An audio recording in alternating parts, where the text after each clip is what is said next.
అందరికీ నమస్కారం.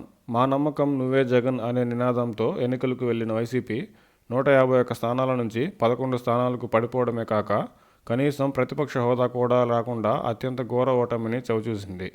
మా నమ్మకం నువ్వే జగన్ అంటూ ప్రజల వద్దకు వెళ్లిన వైసీపీని ప్రజలు మేము నమ్మం అంటూ ఈవీఎంల ద్వారా తమ అభిప్రాయాన్ని సుస్పష్టంగా చెప్పారు. ఓటమి అనంతరం ఇంకా ప్రజల ముందుకు రాని జగన్ గారు పార్టీ నేతలతో సమాలోచనలు చేస్తున్నారు.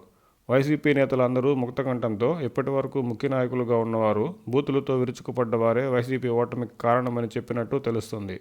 ఈ నేపథ్యంలో వచ్చే 5 ఏళ్లు పార్టీని నిలబెట్టడానికి జగన్ గారి నమ్మకం ఏంటి, ఆయన ఏ నాయకులను నమ్ముతారో చూడాలి. వైసీపీలో అంతర్గతంగా జరుగుతున్న పరిణామాలను చూస్తుంటే వైసీపీ నేతలందరూ అయిష్టంగానే మా నమ్మకం నువ్వే జగన్ అంటూ ఎన్నికల్లో ప్రజల వద్దకు వెళ్ళినట్టు చెప్పొచ్చు.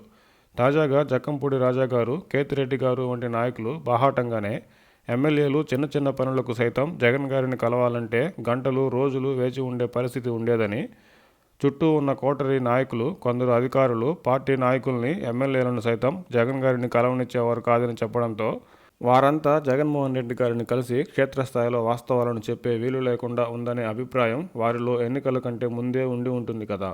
ఓటమి అనంతరం వైసీపీ నేతలు, ఆ పార్టీ ఎమ్మెల్సీలతో సమావేశాలు చేస్తున్న జగన్ గారు పార్టీ పరంగా ఏ విధమైన నిర్ణయాలు తీసుకోబోతున్నారో, మరోవైపు ప్రభుత్వంపై వైఖరి ఎలా ఉండనుందో తెలియాలంటే ఇంకొన్ని రోజులు ఆగాల్సిందే.